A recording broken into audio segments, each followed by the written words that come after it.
महात्मा शुक जी कहने लगे, हे राजन, श्री नारायण जी धर्म की रक्षा हेतु अवतार लेते हैं। मैंने चौथे मनवंतर में हरि अवतार में नारायण के प्रकट होने की कथा सुनाई। पांचवें में मनु रैवत हुए। ये तापस मनु के भाई थे। मनु के पुत्र विभव, इंद्र एवं अर्जुन, बलि, विंध्य आदि देवगण हुए। हिरण्य रोमा, वेदशिरा, ऊर्ध्वर बाहु आदि सप्तर्षि हुए और शुभ्र ऋषि की स्त्री से बैकुंठनाथ ने अवतार लिया। उन्होंने लक्ष्मी जी का वचन मानकर बैकुंठ लोक का निर्माण किया।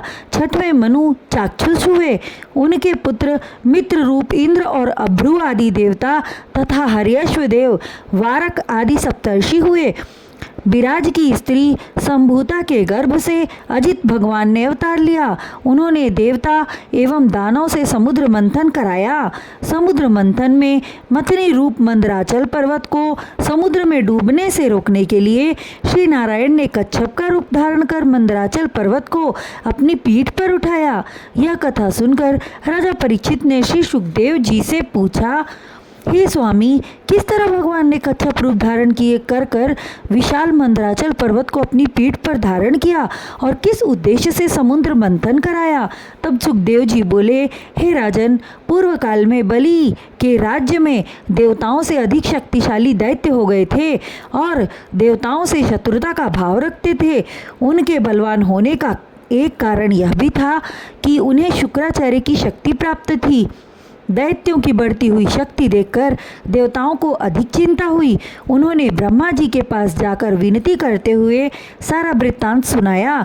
तब ब्रह्मा जी देवताओं सहित बैकुंठ धाम गए, किंतु वहां उन्हें बैकुंठनाथ श्री नारायण कहीं दिखाई न दिए। ब्रह्मा जी ने उस समय भगवान श्री नारायण की इस प्रकार स्तुति की, हे देव, समस्त लोकों के मालिक आप हैं। समस्त चर अचर में आपकी माया व्याप्त है। आप ही आदि पुरुष हैं और आप ही इस रथ रूपी शरीर के आधार हैं।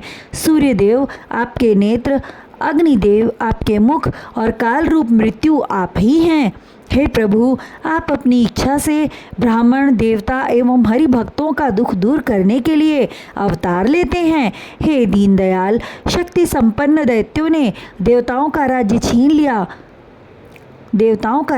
लिया है। दुखी होकर देवगण आपकी शरण में आए हैं। आप इनका दुख हरण कीजिए प्रभु।